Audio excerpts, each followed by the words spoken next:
Buenas tardes, heme aquí, una vez más. Estuvimos ausentes porque tenía gripe, entonces había que pasar 15 días para que no fuera peligroso para el estudio, para la gente, y además no es bueno, había que seguir las instrucciones. La única manera de lograr hacer retroceder al coronavirus es siguiendo las instrucciones que dan las autoridades al respecto.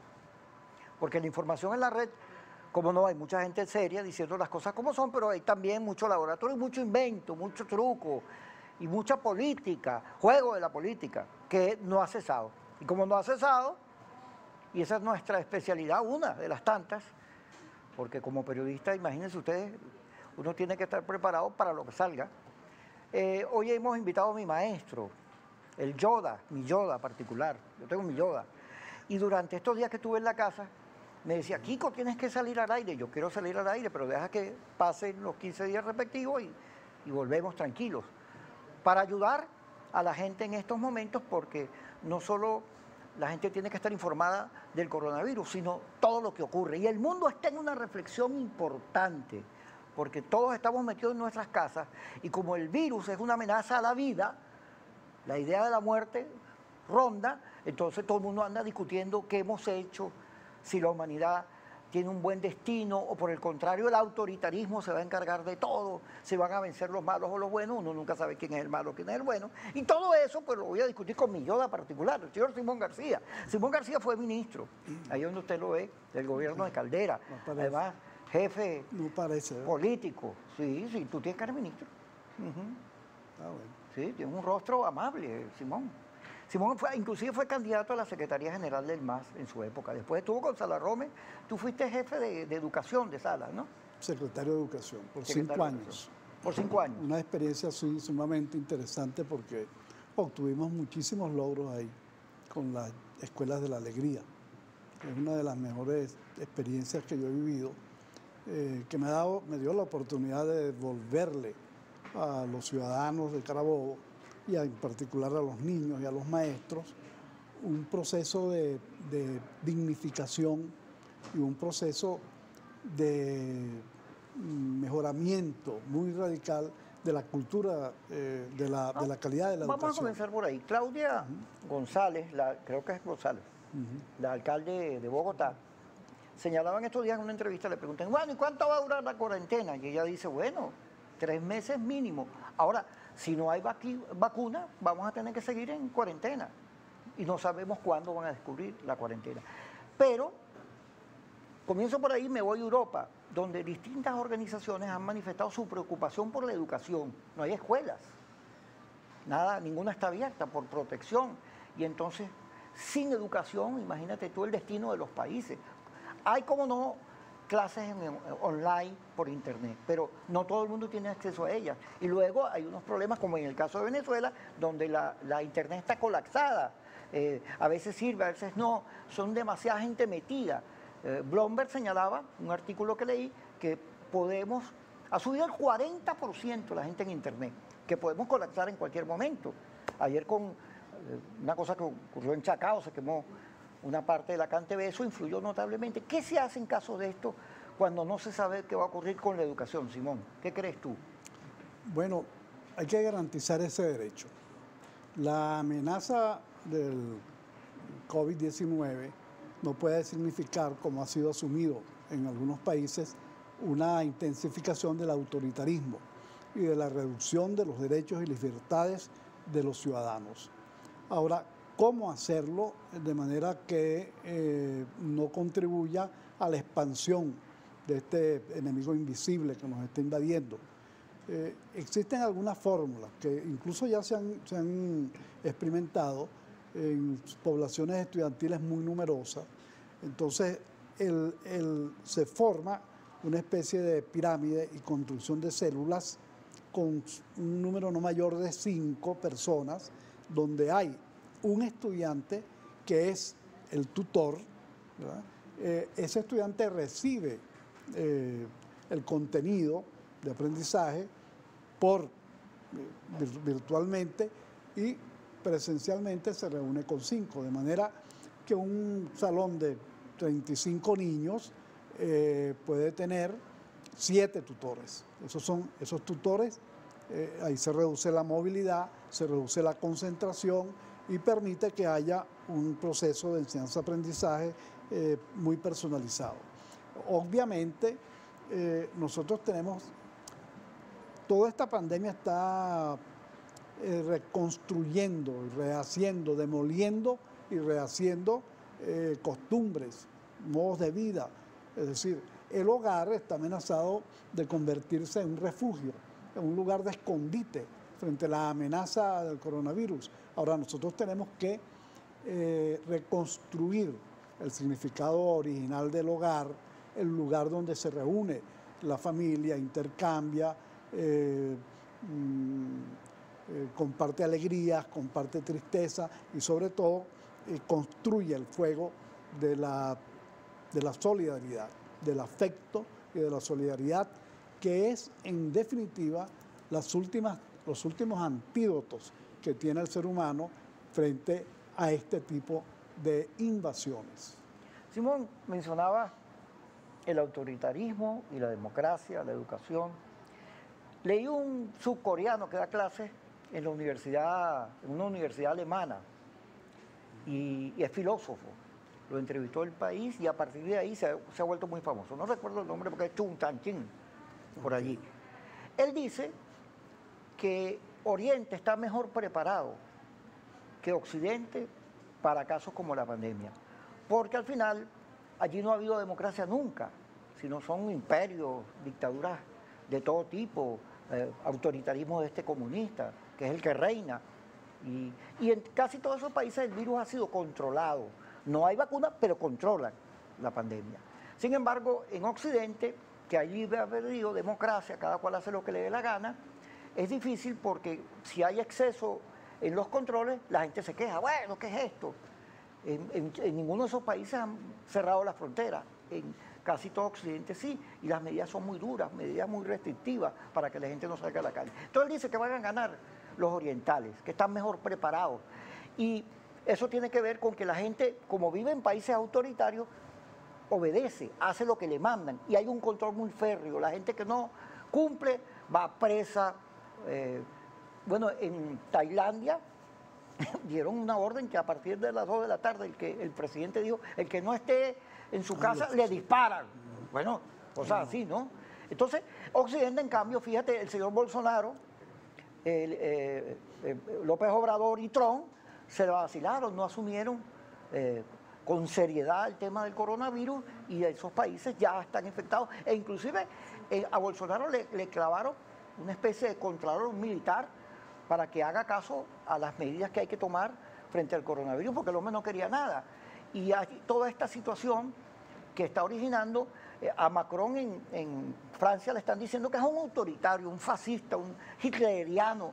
No estamos acostumbrados a este tipo de restricciones, pero sin las restricciones no hay manera de controlar el virus. Vamos a hablar cuando regresemos de este tema, ya que lo tocaste, y además así vamos debatiendo las cosas que está debatiendo la humanidad a propósito del coronavirus y de que estamos todos en nuestra casa. Ya regresamos.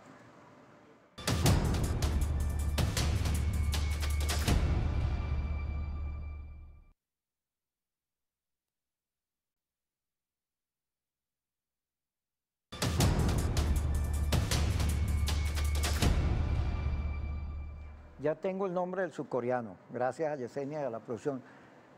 ¿Cómo? Chung Han. Byung-Chul. Byung-Chul Han. Chul. Chul. Byung-Chul Han. Byung-Chul. Este personaje se ha vuelto muy famoso, Sí, porque sugiere que la pelea la va a ganar Oriente. Por eso, porque tiene una cultura de autoritarismo y además él cuenta que en China cualquier operación comercial, tú vas caminando por la calle, lo que tú hagas el Estado te controla y si te portas mal te friegan y te maltratan y te meten preso, porque esa es la cultura de esos países. En cambio las democracias occidentales no son así. Y fíjate que lo que es Inglaterra, Francia, Italia, España, los Estados Unidos y todos nuestros países, está el coronavirus avanzando, mientras que en Oriente ya ha sido controlado, sobre todo en la periferia de China ha sido controlado. Ahora, eso supone que la democracia entonces es como una mala virtud. que mejor es ser autoritario. Me parece que no, es una de las cosas que hay que discutir. Un momentico, el asunto no es así. Los demócratas tienen que pagar el precio de que el procedimiento para tomar las decisiones es plural, es muy participativo y por lo tanto es lento. Eso significa que hay de partida una situación de ineficacia respecto a un poder donde se da una orden central y esa orden es inmediatamente ejecutada. Ahora, yo no creo que el problema, yo conozco la polémica entre Schulz y Sisat, el yugoslavo, respecto a estos asuntos. Ahora, lo que da legitimidad en este momento es tener éxito frente a la pandemia. Y el éxito pareciera estar del lado de China, por ejemplo. Así que China pasó de villano a héroe, porque ahora ha logrado, no solamente ha logrado controlar la pandemia, sino que se ha transformado en un Martín Valiente, en un factor de ayuda a los demás países y de avanzada respecto a las maneras de combatir e incluso en la carrera hacia la vacuna o hacia medicamentos que ya antiparasitarios o de otro tipo que ya se han probado con el ébola, por ejemplo. Ahora, no es la cuenta no es tan exacta. Países democráticos como Australia o como Alemania tiene un número muy alto de contagiados, pero tiene un número muy pequeño de fallecimientos. Entonces, ahí hay un éxito y no es el criterio para el éxito, no es el autoritarismo, aunque por supuesto en unas sociedades más disciplinadas se pueden seguir las normas con mucha mayor exactitud o con mucha mayor... pero fíjate tú que en el caso de China, en el caso de Sur Corea, en el caso de Hong Kong, ha habido una intromisión, una invasión muy violenta en lo que se llama la intimidad de los individuos. De manera que cuando uno se baja en la estación de Pekín, inmediatamente la cámara toma la temperatura. E inmediatamente si toma la temperatura y tú la tienes sobre los 37,5, inmediatamente saben en qué vagón venía, qué personas estaban en ese vagón y son inmediatamente localizadas.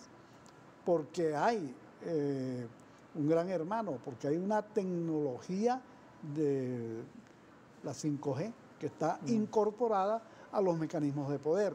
Precisamente esto es uno de los asuntos que está en discusión.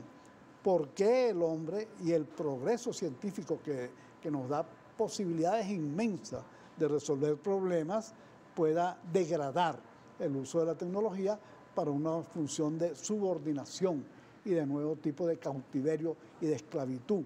Ahora, en ese punto, en esa experiencia, yo no creo que se trate de un choque de civilizaciones, sino de una aspiración que es imposible extirpar en el ser humano, que es el impulso hacia la libertad, el impulso hacia el bienestar, el impulso hacia la solidaridad.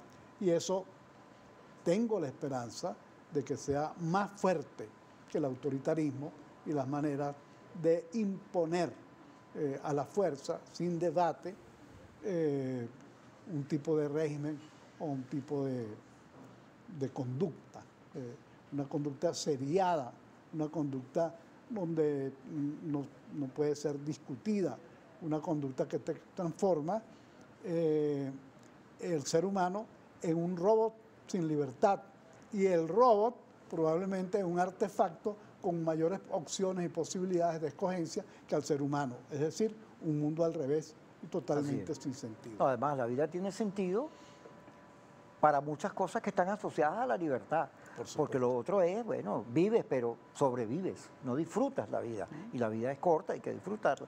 Ahora, Billy Gates Está angustiadísimo.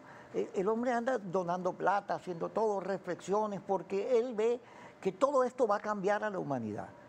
Vamos a ser distintos, nuestra relación, la relación humana va a ser distinta, la sociabilidad va a ser totalmente cambiada porque vamos a estar mucho tiempo metidos en nuestras casas.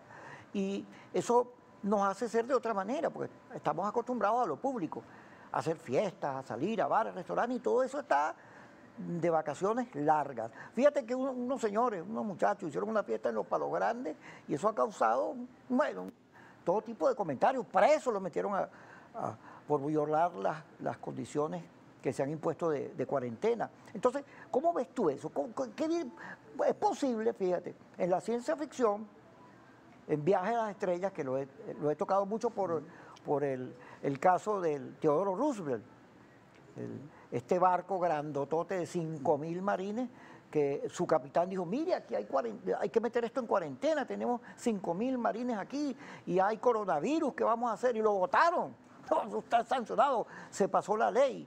Y el hombre se ha convertido en un héroe, porque pensó primero en la gente que en responder a órdenes. Esto que está planteado allí, ¿cómo nos va a alterar la solidaridad? Porque tú hablaste de eso, la solidaridad. Vamos a pasar a ser más calladitos, más silentes, más reflexivos. Va a haber una reflexión que va a hacer que el mundo cambie y en vez de ir hacia el autoritarismo o hacia condiciones terribles de vida, vayamos a una mejor sociedad. Taratatán. Cuando regresemos, Simón García nos comenta si el mundo va a ser mejor o peor.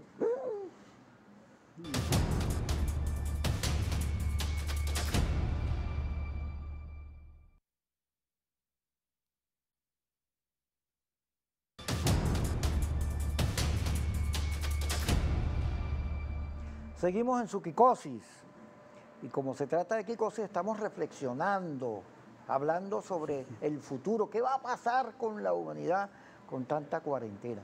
Nombraba a Brett Frosier, que es el capitán del portaaviones Roosevelt. El Enterprise también era un portaaviones, era una nave pues que recorría las galaxias. En René Roddenberry, que es el autor de Viaje a las Estrellas, hablaba de un futuro donde la humanidad iba a ser todo lindo, no iba a haber vanidad, sino pronunciamientos colectivos, amor, solidaridad, no había plata, no había nada de esas cosas horribles.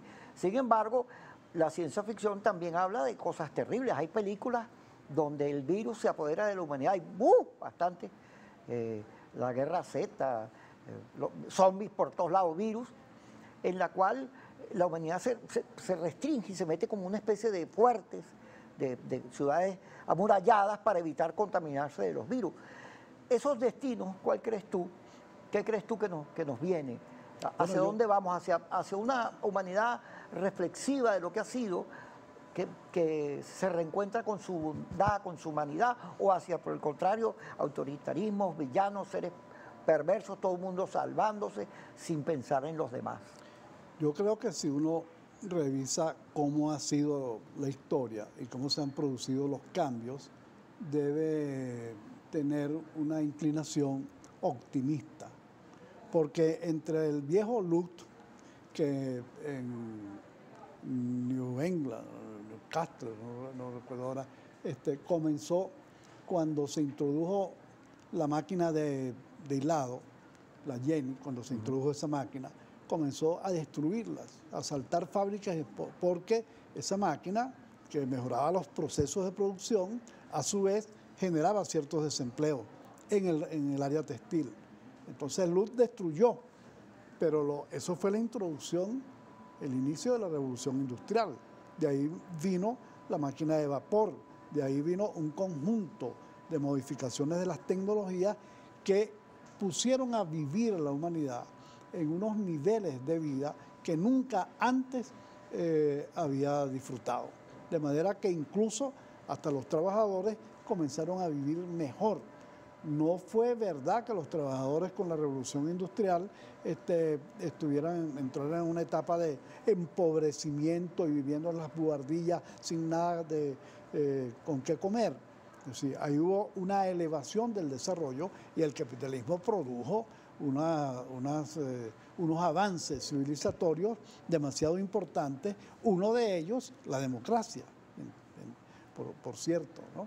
Ahora, ¿qué va a pasar frente a esta situación llena de incertidumbre, llena de tantos riesgos, en las cuales estamos, un sistema como el capitalismo muestra una vulnerabilidad sobre una cadenita de ácido ribonucleico que lo ha puesto de espaldas, ha puesto de espaldas a la mayoría de las economías. Más allá de esta vulnerabilidad y de esta indefensión, hay que apostar en que se va a producir un nuevo salto civilizatorio.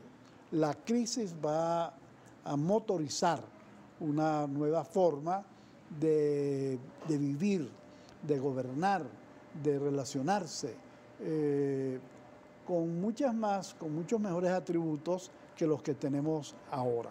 Fíjate tú que uno de los indicios que yo veo de esta mutación importantísima es que los millonarios más importantes del mundo están reflexionando sobre el futuro de la humanidad más que los políticos. Así es. Por ejemplo, Bill Gates, ¿entiendes? Está otro cuyo nombre ahora no me recuerdo porque yo no soy muy amigo de millonarios, pero que también están en una reflexión respecto a cómo saltar. Es decir, estamos viviendo unos límites que nos muestran unas vulnerabilidades, pero también unas posibilidades de desarrollo y de mejoramiento de la especie humana sumamente interesantes y sugerentes. El problema es que seguramente ese no va a ser un mundo rosado, el final feliz. Ese es un mundo con llave, es decir, con tarjeta de ingreso dorada. No todos los planetas, no todos los países van a poder ingresar. Un país como Venezuela, que ya es subdesarrollado, que está en la cola de los países subdesarrollados, ¿qué chance tiene de agarrar un vagón en ese nuevo tren hacia un nuevo tipo de civilización? Ese es nuestro desafío. Porque... pero párate allí. Ajá.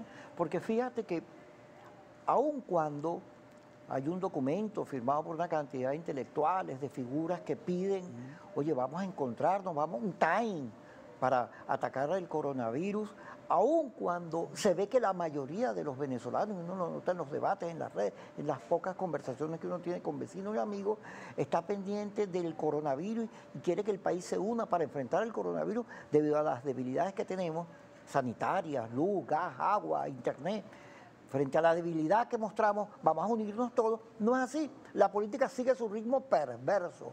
Estamos viendo que la pelea por el poder no le para nada el coronavirus. Ahí están las amenazas de los americanos, el movimiento de barcos hacia todo el mar Caribe con la excusa de controlar el narcotráfico, pero que va dirigido a Venezuela. Y se habla de operaciones tipo estas, como las que mató al general en Irán, un dron, una cosa de esa, y a ver si agarran a Maduro. Y el debate, al contrario, no tiene un tono de humanidad, de preocupación por la gente, porque en Venezuela no hemos llegado al tope de cifra ese que espanta a la gente que dice que hay que tener controles. Aquí no hemos llegado y no se sabe cuándo va a terminar la cuarentena, pero lo cierto es que bajo el precio del petróleo no hay gasolina, no hay luz, etcétera, y en vez de ver cómo mejoramos, el debate es terrible, muy inhumano. Esta amenaza de los americanos a mí me preocupa porque, oye, con lo que está pasando no hay corazón allí, aunque Ramón Guillermo Aveledo,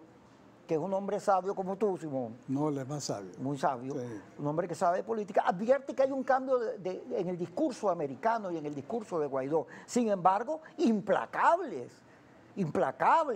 Cuando se plantea el caso de la tregua, no, que tregua nada, el hombre tiene que irse mañana. Si no se va, pues, como si aquí no hubiese posibilidad de que el virus nos coloque en situaciones peor que la de Ecuador. Entonces, ¿cómo hacemos? Entonces, cuando hay estos sectores, su odio es tal, fíjate que el Papa, y Guterres han dicho, no, vale, un momentico, vamos a bajar, time, no, vamos a dejar las guerras. Y muchos países le han hecho caso. Pero Irak, Irán, Siria, allá hay unos conflictos que han arrancado porque como se odian tanto se quieren matar. Y como el virus mata, hay como un parentesco. Estamos de acuerdo. Cuanto más nos odiemos, más muerte mejor. Y eso no es así. En Venezuela estamos viendo una situación en la cual la política pareciera no tener corazón, Simón. Sí, el virus es un test que está aplicándosele a la élite política y a la élite económica. El virus va a determinar quiénes, entre ellos, piensan en el país y quiénes están actuando según unos cálculos políticos parciales y verdaderamente mezquinos. Pudiera suavizar la expresión diciendo que no tienen conciencia respecto al peligro que significa, o que tal vez están respondiendo a una pregunta ética de una manera muy simple. La pregunta ética es lo siguiente: de acuerdo con las estadísticas, con el algoritmo del mundo sobre la pandemia, 1 por 5 de cada 100 amigos y familiares tuyos va a morir, puede morir. 2 personas en un círculo de 100.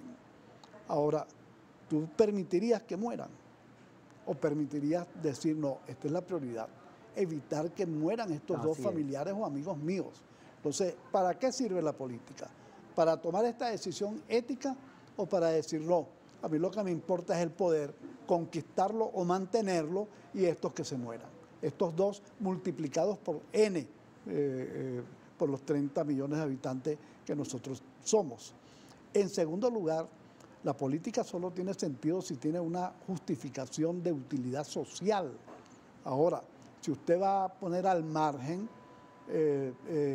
esta condición constitucional de la política, pues esa es una política degradada, que no sirve al interés principal de servir a los demás. Un político tiene valor en tanto que funciona como un mejorador para la sociedad, un constructor de calidad, de excelencia, de vida, de oportunidades, de derechos, de igualdades. Esa es la función y eso es lo que justifica que un político exista. Si no, no vale la pena que reduzcan todo esto a una pelea entre dos pequeñas minorías por el poder.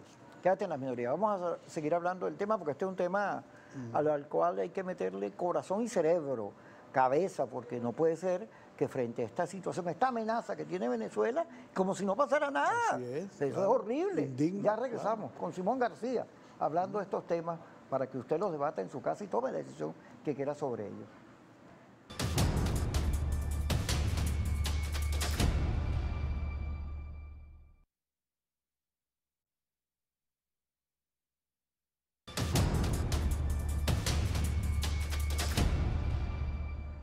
Simón García con nosotros, debatiendo estos asuntos que el mundo está discutiendo, pero que en particular en Venezuela tienen sus propias características. Fíjate, en las redes, que son muy buenas para estos debates y para pensar sobre el mundo y su destino, bueno, tienen estos laboratorios y esta actividad política perversa de descalificación y ataque. Entonces estaban regando dos cosas. Uno, lo de Noriega. A Maduro le va a pasar lo de Noriega. Va a venir y se lo van a llevar. Y apareció también esta mañana un cuento que viene desde Miami en una de las redes, de estos laboratorios, diciendo que Delcy Rodríguez había viajado a un país vecino a buscar para dónde irse, estaba negociando la salida de Maduro, y hay cantidad de información de ese tipo, y el gobierno ha respondido frente a las amenazas que se le están haciendo, persiguiendo, diciéndole a Guaidó, un momentico, la pelea es dando, si tú me das yo te doy, lo dice Diosdado en su programa, no se van a salvar, si nos van a fregar, vamos a reaccionar de la misma manera. Hay un endurecimiento en las relaciones a pesar de lo que dice Ramón Guillermo Veledo o la última declaración de Helio Abraham que dice, bueno, una elección dentro de 6 o 12 meses gobierno mientras tanto, y después Maduro o Guaidó pueden ser candidatos, no hay problema. A pesar de ese tipo de declaración, que es un matiz al que se refiere Ramón Guillermo Aveledo, está por debajo toda esta cosa, toda esta amenaza, todo este maltrato que se están haciendo los factores que dirigen el país sin ningún tipo de contemplación, sin dar ejemplos de cómo pudieran ponerse de acuerdo para atacar la pandemia, porque hay una cantidad, el Financial Times, el prestigioso periódico, dice que hay una cantidad de fondos de la nación congelados que pudieran ser utilizados para comprar insumos, mascarillas, todo eso. Pero nada de eso ocurre porque una cosa terrible, chicos. No tienen compasión ni siquiera frente a la amenaza que se cierne sobre el país. Hay una pelea, una pugna por el poder entre dos minorías que se están atrincherando cada una en una posición que solamente les permite optar por la peor de las opciones que tengan. Entonces son prisioneros de un equilibrio muy ineficiente que nos conduce a cada vez mayor violencia y que alimenta una cultura del odio, del rechazo.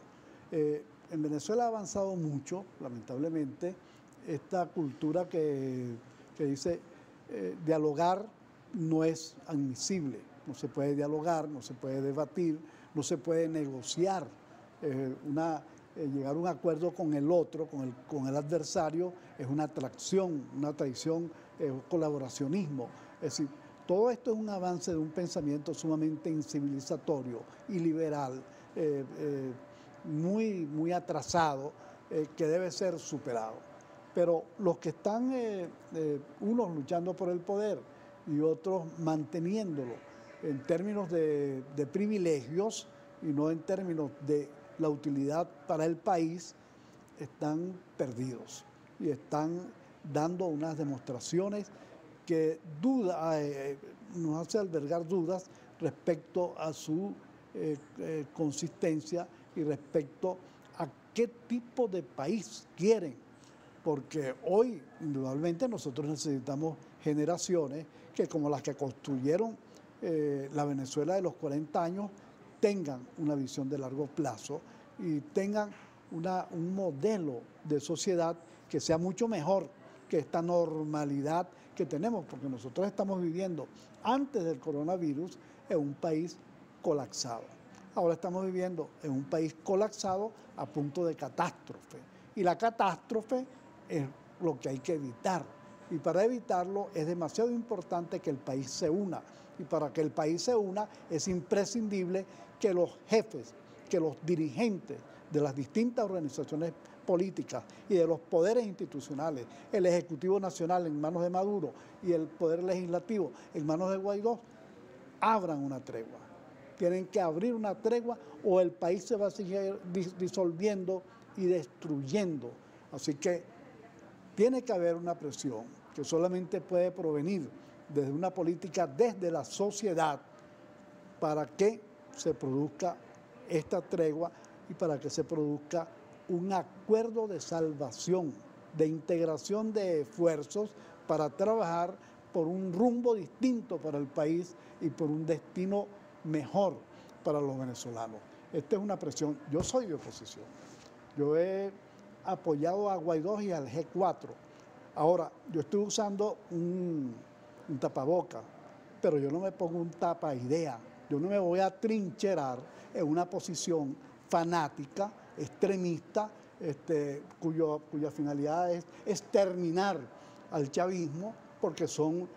Es decir, todo esto no funciona. No funciona ni desde el lado de la oposición, ni desde el lado del gobierno y del chavismo. Pero fíjate, haciendo un recuento, hay una declaración de Enrique Capriles, clave en la película, donde dice hay que negociar porque el coronavirus es terrible. Y de inmediatamente Maduro responde, vamos a hacer una reunión en la conferencia episcopal, que vaya Henry Ramos, que vaya Manuel Rosales, todos, y atacamos el coronavirus. Días después se produce la declaración de Guaidó hablando del gobierno de unidad nacional y de todo esto, que días también después Pompeo agarra y convierte en una especie de manual del perdón, un paredón. Si usted se va portando bien, yo le quito sanciones y lo voy perdonando. pero eso sí, a Maduro y a los que están en la lista, eso nada.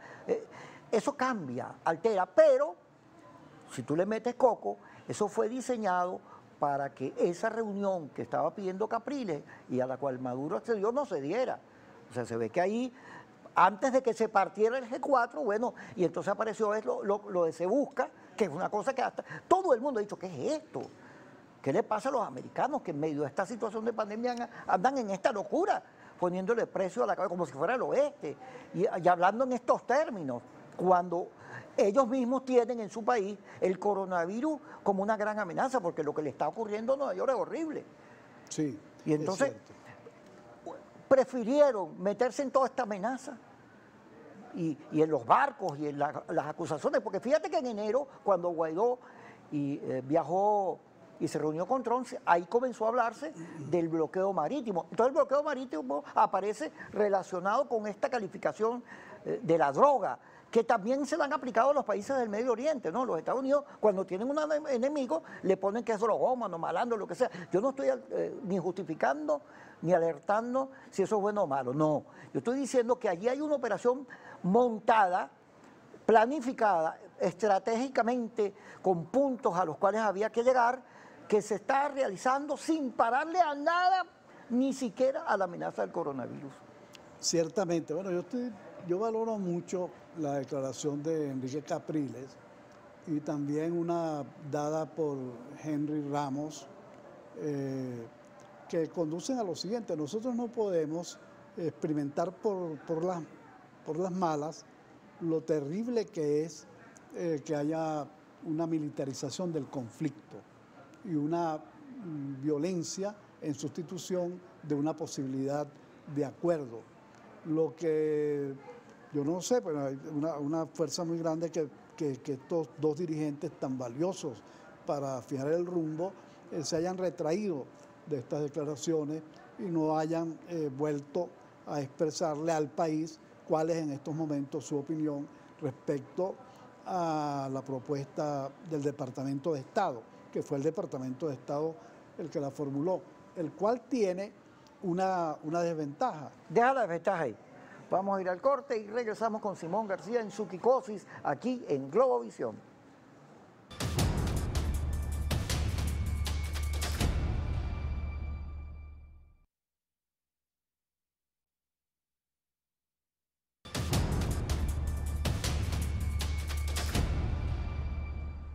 Seguimos conversando con Simón García. Hemos hablado de lo humano y lo divino, desde el surcoreano y sus predicciones hasta el tema venezolano. Fíjate, la propuesta de Guaidó, pese a lo que dijo Capriles, Henry Ramos y otras figuras, es aprobado en la Asamblea Nacional. Se ve que hubo presiones, llamadas, mira, ¿qué pasó? Vamos a seguir el plan. Y cambia y no se oye más de ninguna posibilidad de acercamiento desde el G4, desde allí. Porque al final de cuentas mantener la dirección es clave y se ve que eso le preocupa a los americanos y ya se actuaron. Sin embargo, el país ve con asombro esta situación y dice, uno lo lee en las redes, son cada día más la gente que dice, bueno, pero ¿qué es esto? Es que ni siquiera frente a la pandemia no hemos llegado en Venezuela al tope, a la cifra esa que dice, wow, que a la semana crucial está por venir. Entonces no sabemos cuánto va a durar la cuarentena ni esta situación, a qué niveles nos va a afectar. ¿Cómo no? Guaidó hizo una reflexión estos días, cambió, dijo, Matico, yo me sacrifico, el coronavirus, vamos a buscar cómo resolver esto, la mejor ayuda, pero en términos políticos el plan trazado sigue su línea sin que haya ninguna alteración. Y hay una falta de humanidad que preocupa mucho y sobre todo una cosa que a mí me angustia, que es, oye, este es el país de Bolívar. Sí. Cuando Bush llamó a Carlos Andrés Pérez y le dijo, mire, trate de hablar con el señor Noriega. Pérez fue, pero para evitar conflictos y Venezuela como un país de paz. Siempre nuestra historia y nuestros presidentes han sido presidentes del país.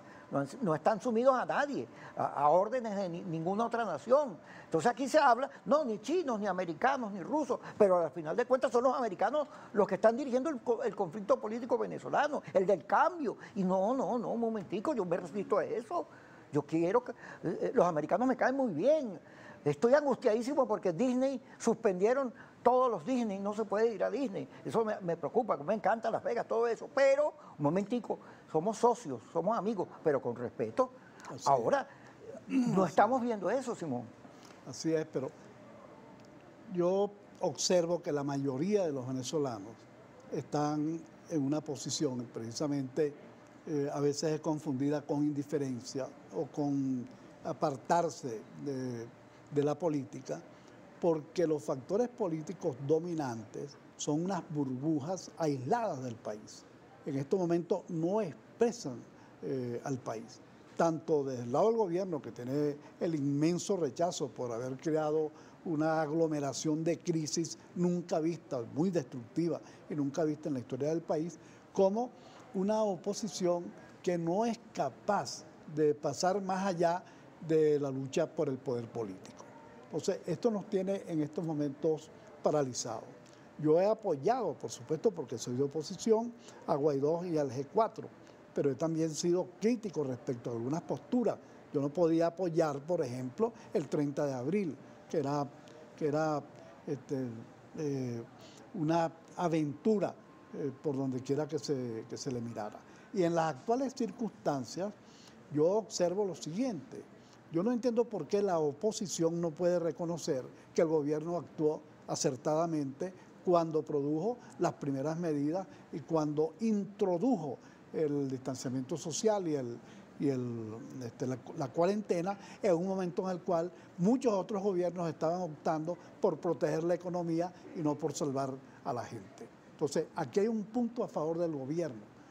La oposición no puede responder ni puede dar la sensación de que está apostando a que su victoria es el fracaso de las medidas adoptadas por el gobierno, porque ese fracaso es muerte de venezolanos, es enfermedad. Entonces, es absurdo situarse ahí.